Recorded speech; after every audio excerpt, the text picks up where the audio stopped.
So let me talk about this first. And it's something that needs to be discussed heavily. Okay. This is a family here.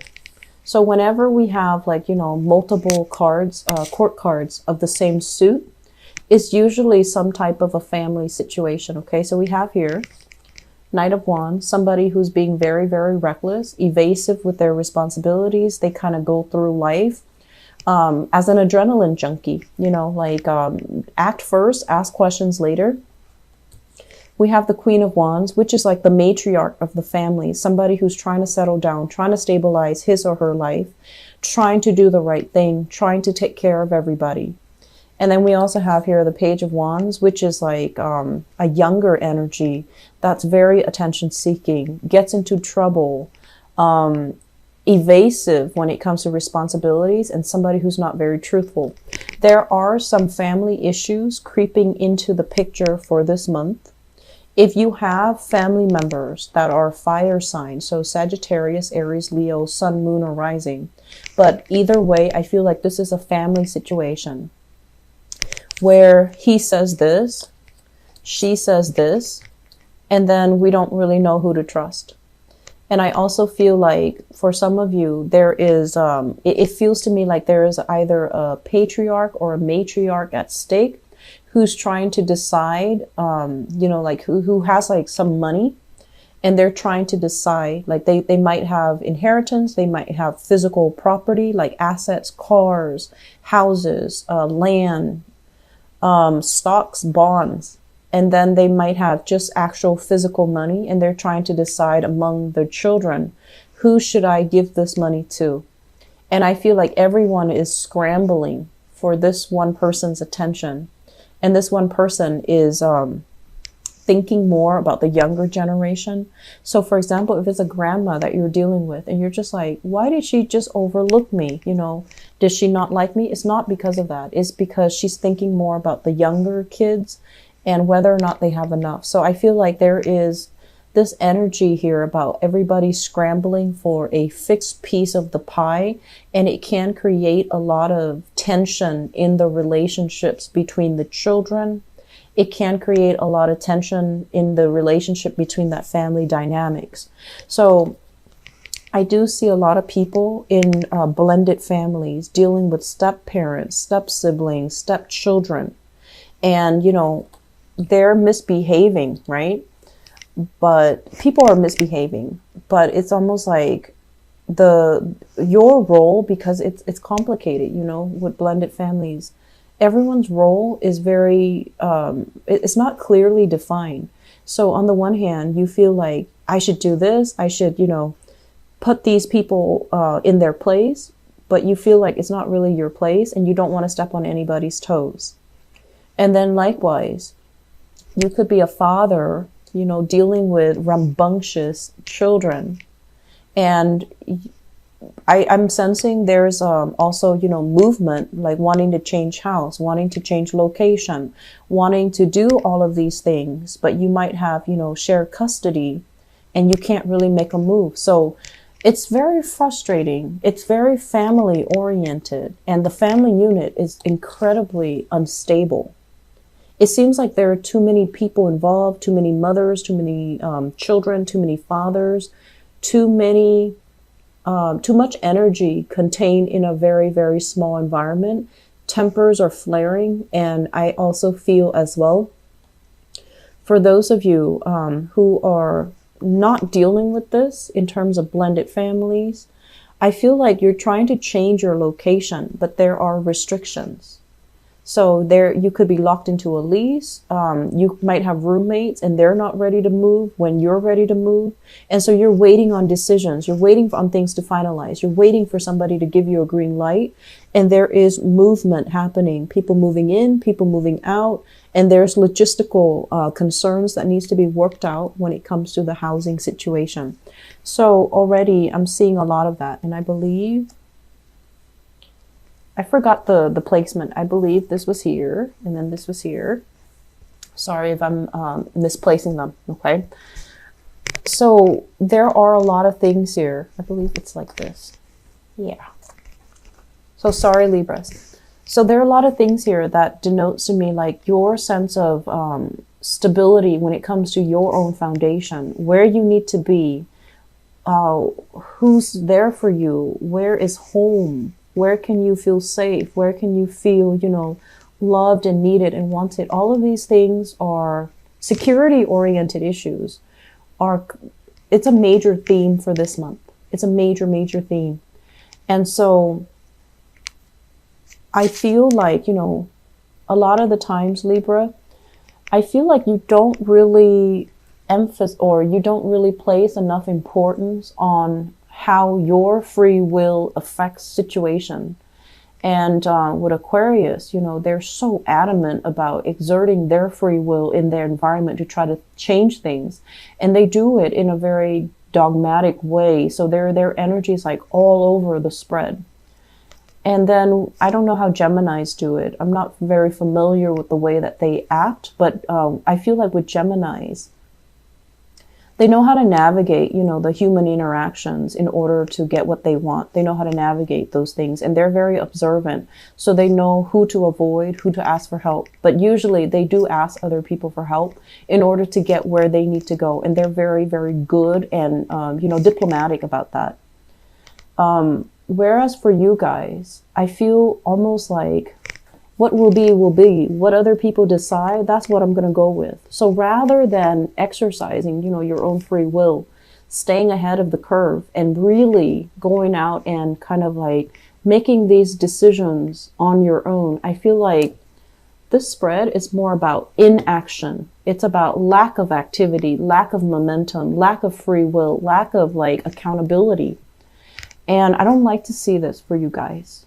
I've seen it for a few months, and I don't like this energy, because when we lack accountability and decisions are made for us, and then, you know, a few months down the line, we're not where we need to be, we blame other people, we blame other actors, we blame our circumstances on other things rather than taking accountability for our own actions and for getting us where we need to go. So I feel like that's the recurring theme here. And so once again, you really need to exercise your free will. You need to be a little bit more proactive, you know, about what do I need to change in my life? What areas am I not happy with? Is it the living situation? It very well could be here with the Four of Wands. Is it the family unit? Family is definitely supportive, but they're coddling you, they're babying you, they're treating you almost like children who can't, you know, take care of yourself. And that energy can really hold you back from becoming the person that you're meant to be. You know, if they're like constantly, oh, it's okay, or it's not your fault, you embody that energy where you go into the world and you feel like you're like behind the curve or behind your peers when it comes to doing things. And you're also, you know, coddled so much where you're behind the curve when it comes to taking accountability of your actions, taking care of yourself, being independent, being strong, being able to, you know, get yourself out of trouble. So if someone constantly comes to our rescue, right, they're not really allowing us to critically think our way out of danger, think our way out of trouble. They're not really allowing us an opportunity to exercise our own free will, our own critical thinking skills. So I feel like that's what's really happening here. On the one hand, family is a great support system, but on the other hand, it's preventing you from being you. It's really downplaying your own sense of individuality. And I feel like this collective energy, it's like everyone is, you know, loyal to one person. Everyone does what that one person says, possibly a very strong matriarch in the family, and no one is able to take care of themselves. No one is able to stand up and say, no, you're wrong, even when the person is wrong, because there's some fear here. There's some herd, like bandwagoning type of energy I feel in this spread. So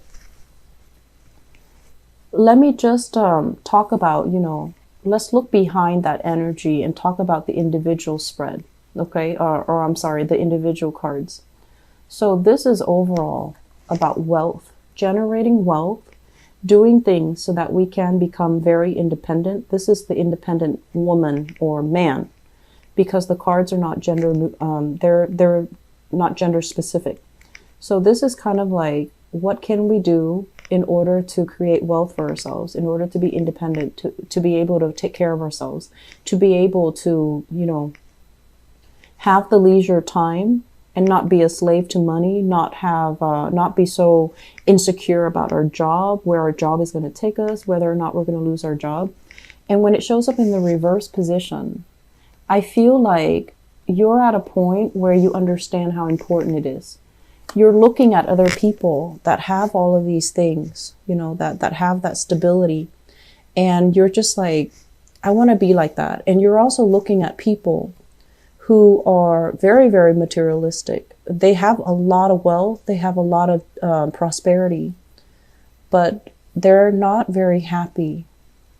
And so you're looking at both sides of the story, or both sides of the equation, and you're just like, how do I reach that middle ground? How do I have enough without being a slave to money?